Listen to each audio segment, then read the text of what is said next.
Hello, my name is Ty. I am your homicidal chauffeur, and welcome back to Crusader Kings 2, A Game of Thrones. Last episode, we suffered the loss of the only king we've ever known, King Edmyn the Imperious. So today we're continuing forth with our new king, Edmund's nephew, Orland Tully. So this is still our first day in charge. We're moving into Riverrun, and we have a lot of decisions that we need to make. But first, let's take a look at Orland and his family. As I mentioned, he has a wife, Krina, and then also 3 children, the eldest of which is a son, Andro, and he is 6. And then we have Alessa and Cherie. Orland is currently on a business focus, so that improves his stewardship. And then his goal is to become a paragon of virtue. So I like that. I think that'll be interesting if we try to focus on the piety.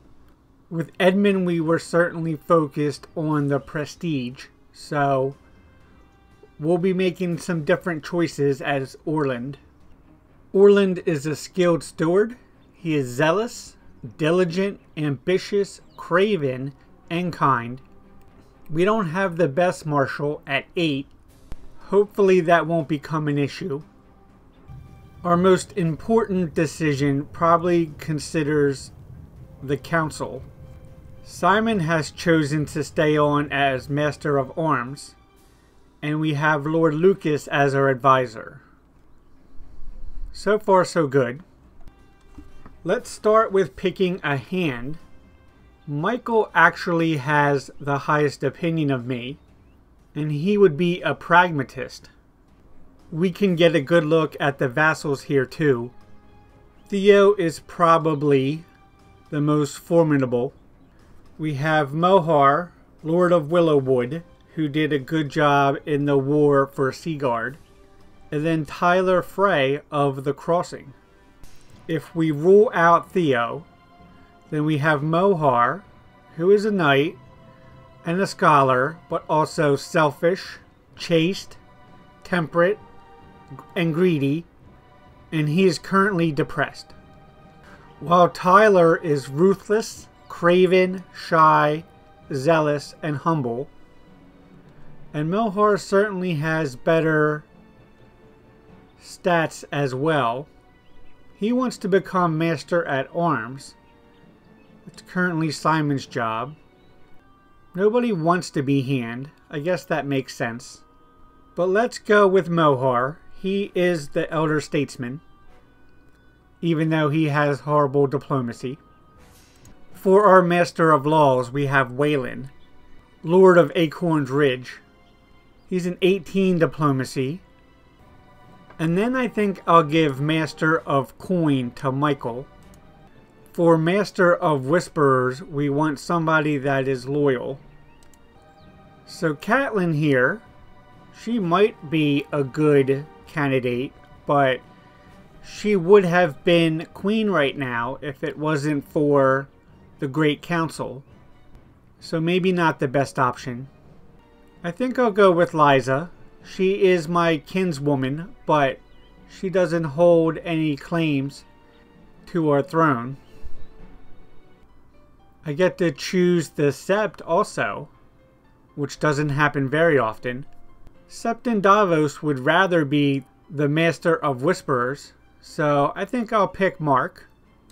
And we have an extra advisor. Well, I would like to put Tyler on. He's a powerful vassal that also is my cousin. And then at the moment, we only have one choice for court doctor, which is Jonathor. So at least he likes me. I don't think he'll try to kill me, although he is deceitful and greedy. Why don't we just not have a doctor? That sounds like a good idea. Not having a doctor is great. Okay, now, Lord Mohar will oversee the realm. I'm always a little confused about what to do with my Master of Laws. But I'm going to take Lord Wayland here and just send him over to the Iron Isle, and hopefully something will happen. Simon is still hard at work. Sir Michael, you can collect taxes in River Run. And I'm going to tell Liza just to scheme in River Run. It could be a turbulent time. We need to watch our back.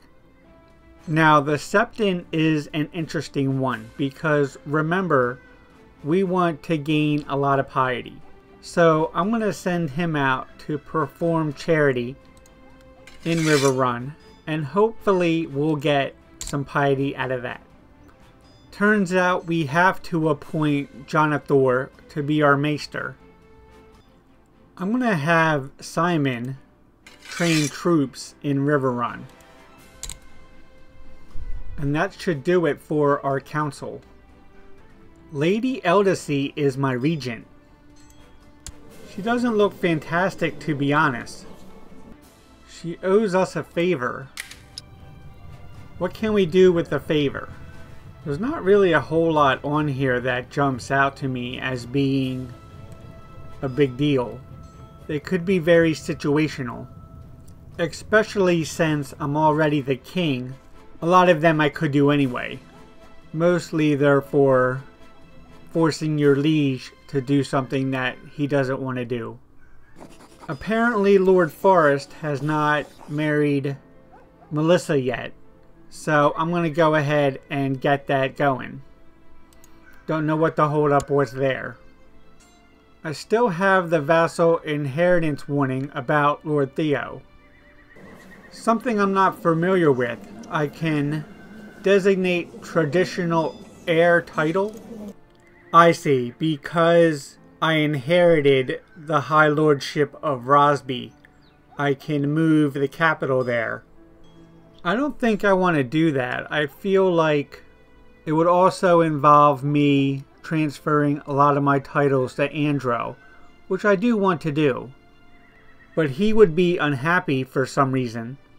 But I think River Run is a more lucrative holding. So I'll stick with that. And apparently the council is discontent. Doesn't really seem like it from here. So none of my powerful vassals are on the council. That may become an issue quickly. The only person in court that doesn't have a positive opinion of me is Catelyn. And we've already established why. So that's not too bad. I have a bunch of packs that seem to be worthless. Especially here with Elaine Nestorin. And then Sefton, Sir Sefton is there. Because remember, my wife is a hog. And before we do anything, we have the most important decision to make. A new hairstyle. I want something a little bit shorter up top. And then maybe we'll give them better facial hair. Yeah, I kind of like that. The male pattern balding. He's got so much red hair. Tone it down a little bit. Hopefully something somewhat subtle with the facial hair. That looks pretty good, I think. Seems like we still have plenty of commanders. I'm going to relieve some of these guys. Lord Lucas, you are relieved. And then also Master Hostin. That gets everybody else to double digits. You may remember Sir Orland Tully from the last episode. He was quite annoyed that Edmyn gave a duchy to his grandson Simon. He, of course, is my brother, 6 years the younger, but already married with a son. So I think I'm going to go ahead and spread the Tully name a little bit farther and grant him a landed title. The Lordship of Rosby. What he's always wanted. Unfortunately, he's taken my priest with him, so now I have to appoint Septon Davos. Again, he can perform charity. A quick look at the factions. We still have Lord Theo for the Trident. He's only at 34%. And then the Crown Loyalist and the Liege Loyalist are both quite small. I'm not sure what the difference is. Alright, I think it's time to start the clock. All hail His Grace. All hail King of the Trident. The invitations have been sent and the guests will soon arrive. The best part about preparing for a feast is the food stuff. I will spend enough. Well, we have sad news. Lord Lucas has died of an infected wound at age 45. So his son Mathis has inherited. He is quite a good marshal. Meanwhile, Sir Michael, our master of coin, has terrible news. The castle is in need of repair. I don't care about the cost. We can't let the guests suffer. Let the feasting commence. Hagen Cod has presented a petition before the court. He says that crime and banditry in Blue Forks is an increasing threat, and that the local sheriff cannot contain the problem. He petitions that you send men and coin to eradicate the menace. How much does he want? 21. Only 50% chance that it solves the problem. Or we could say it's his problem, he can deal with it, and his opinion of me is minus 15% for 1 year. Well, I think as the new king, we have no choice. We have to establish our credibility. So let's give him the gold. Sir Florian Woad has used his attendance to present a petition before the court. He claims that Ronessa Page had his kinsman Kyra Wood murdered. He is my vassal. I will have her arrested. Only 50% chance. My intrigue is very low. We got her. Good news. Excellent. The scale of the banditry in Blue Fork was too much for Lord Simon to handle. Despite being granted many men and much gold, he could not capture the most prominent and cunning of bandits and rogues. At least I tried. Lose 30 prestige. 60% chance no effect. 30% chance Simon is wounded. 8% he's maimed. 2% he dies. And now Lord Hagen's opinion of me is minus 5 for 2 years. I'm not sure what happened there. Maybe we got no effect?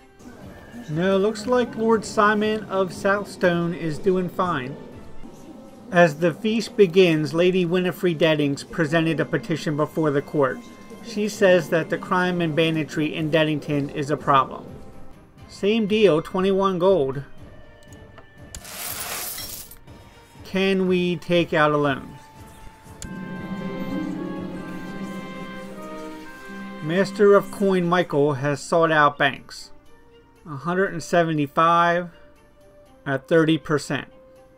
They don't seem much different, so let's go with the Iron Bank. That'll be plenty of gold for the wedding.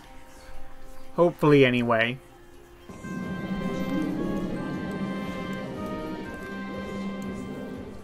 Lord Simon organized a group of men to tackle the bandits and rogues in Deddington. He's successfully captured or killed many prominent criminals. The problem has been stamped out. I gained 25 prestige, and Simon gains 50. And her opinion of me is plus 15 for 2 years. Good work. Well, look who it is. Amara Charlton has made an attempt on the life of one of her kinsmen. Amara must be made to answer for this. 50% chance. And she is locked away in my dungeon.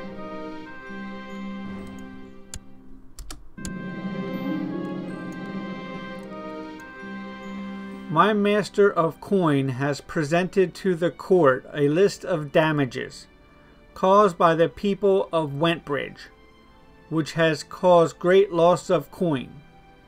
I can say we can bear the losses, and that's 13 gold, but I gain 50 prestige. Or I can say an extra tax. But then my local tax modifier goes down 15%. So I guess we can bear the losses? Simon spoke up and told everyone how great the food at my feast was. Simon of Seagard. That was well spoken, thank you. A daughter has been born to Jason and Taita, named Sarana. Okay. Summer is nearly at an end. The harvest is upon us. I must decide how much to set aside for the winter. I could say a large portion just in case, and that's 43 gold. Or I could say just the usual, and that's 21.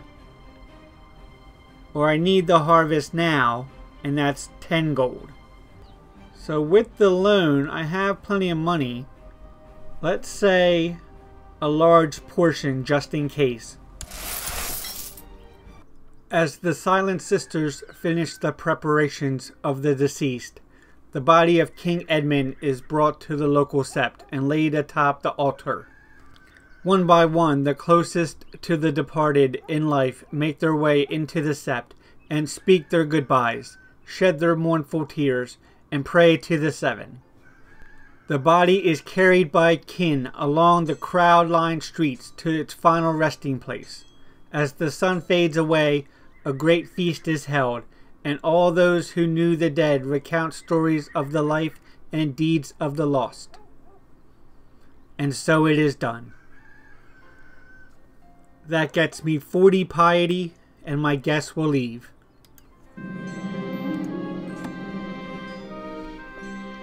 My prisoner is complaining about her dark cell. Well, how convenient. I was just about to address this. I will put her under house arrest, as is my wont.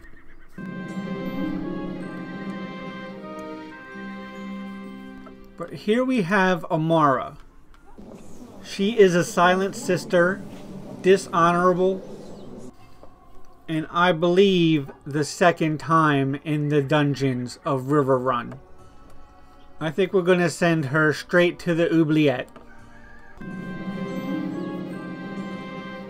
My maester has shared some of his ideas with me. I don't know much of medicine, but perhaps he is onto something. He has asked for some money to develop his ideas farther. I could give him 20 gold, and he would like me plus 15 for 5 years. Or I could call him a greedy lech, and he would like me minus 5. So yeah, I don't inherently trust this guy. He does like me pretty well though, which kind of makes me even less likely to give him money since it won't be an issue.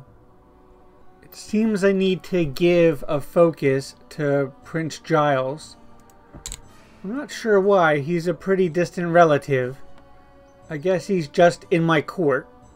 Learning isn't terribly useful in this game unless you're going to send him off to the Citadel.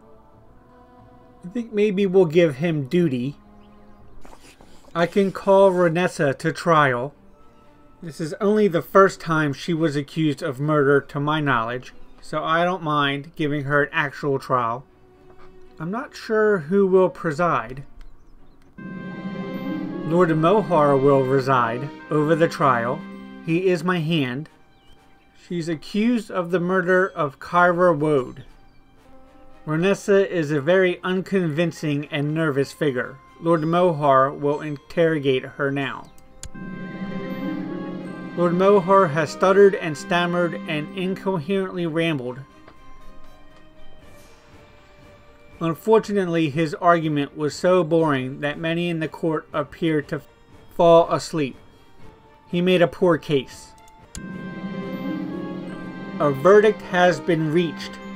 Lord Mohar proclaims Renessa Page innocent. I have no choice but to release her. 33% chance I gain the trait stressed. Why would I gain the trait stressed? I mean, I feel like I did the right thing and the court found her innocent. I should be relieved. Or maybe because the murderer is still out there somewhere. Or I could say I will have her head and I will get tyranny. I don't want tyranny. Or I could throw her in the cell and get tyranny. So I have no choice. I haven't gotten stressed, so that's good. I need to set River Run as my crown focus. I think it changed when Orland moved from Rosby. We have another child who needs a focus. Garth here is already pretty good at martial at age 6, so I'm going to go ahead and give him struggle, where he is loosely tutored. The game doesn't necessarily ask you to assign guardians anymore because of the focus system that I installed with Way of Life. But I'm going to go ahead and make Orland the guardian for his own eldest son. I like that you don't have to do it, but I think that you should definitely have the option and it should make a difference. Catelyn would like to get married. Remember that she did have a husband. He died in a coma at 31, Sir Sandor. She's at 43 though. So I'm just going to tell her to marry as she would please. Sir Simon is happy with the progress of our troops. Andro is not responding well to his tutelage. He's going to lose a stewardship, so that is one of his only good traits. It's a concern. Brother Kurth has written to me and said it has not escaped him that several of my commanders lack formal training. He would like to offer his services. A most generous offer. For this I owe him. I'm going to owe him a favor for him training my generals when I gave him a duchy. That's a little bit ridiculous. But okay. He is my brother. So Brother Kurth has immediately used his favor to ask for a position on the council. That's fine. He got to choose his position, so he is our new Master at Arms. The only other powerful vassals that we don't have on the council are Theo, of course, but then also Lord Mathis. So I'm going to put Lord Mathis on the council as my advisor. He's already a big fan of me. So the council is still overwhelmingly in my favor. I'm going to need Kurth to train some troops in River Run. Liza has come to me and she's concerned about Theo. I'm going to look at the faction screen. He's up to 46%, but the Crown Loyalists are at 71.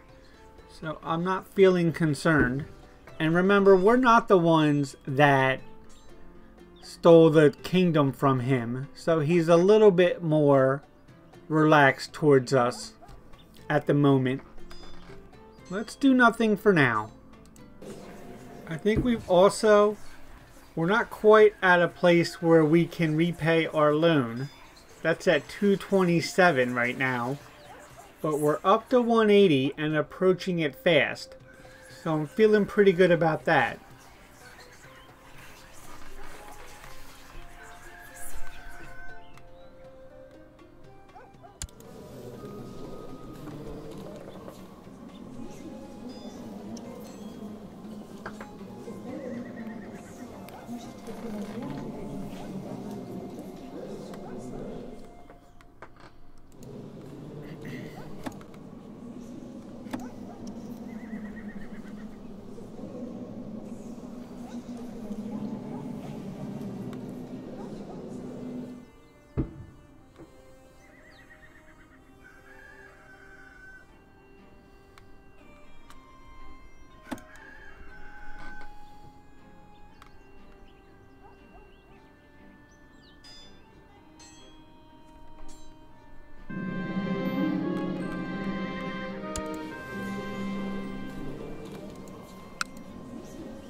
According to our Master of Laws,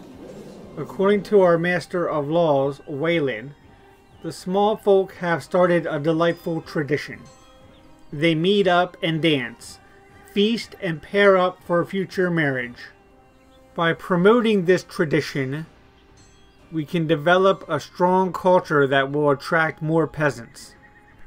I can lose 40 gold but gain 25 prestige. Or I can say, I will not waste my money on nonsense. Prosperity will increase. I'm going to say, let's do it. 40 gold. I know I'm trying to pay back my loan, but it seems like in the long run, that might be the wise choice. Winter is coming. I hadn't realized that Kurth is actually a very good master at arms with a martial of 17. Lord Mathis is only 26 and his martial is 18 and he's not even a commander, so I'm going to go ahead and appoint him. I'm being asked to spend money on Delaney Mandrake.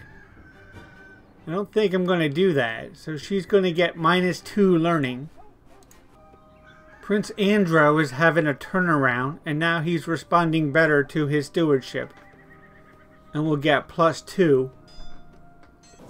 Janaya is Jason's daughter, and she needs an education. We're going to teach her thrift. And we're going to practice some thrift ourselves by repaying back the loan that we've had pretty much the whole time that Orland has been king. I think that's going to do it for now. I think that's a great place to kind of call Chapter 1 on the reign of King Orland. We've got everything on a firm footing now, and I feel like we can move forward in a positive direction. I think it's shaping up to be a pretty good time. He's still only 33. The Trident is looking very strong. I'm feeling good about the success of our dynasty within the Trident and the Riverlands. And I have more plans for next time about how we can make it even better. So for now, my name is Ty. I am your homicidal chauffeur. This has been Crusader Kings 2, A Game of Thrones. Please like and subscribe. Thank you very much. And have a good night. We got more up here. And that's it. We failed the event. Makes it 2-0. For duty. Get all these archers behind the lines. The good news is that we are profitable. And we need to focus on the boat. I've been cuckolded. -100%. Job done.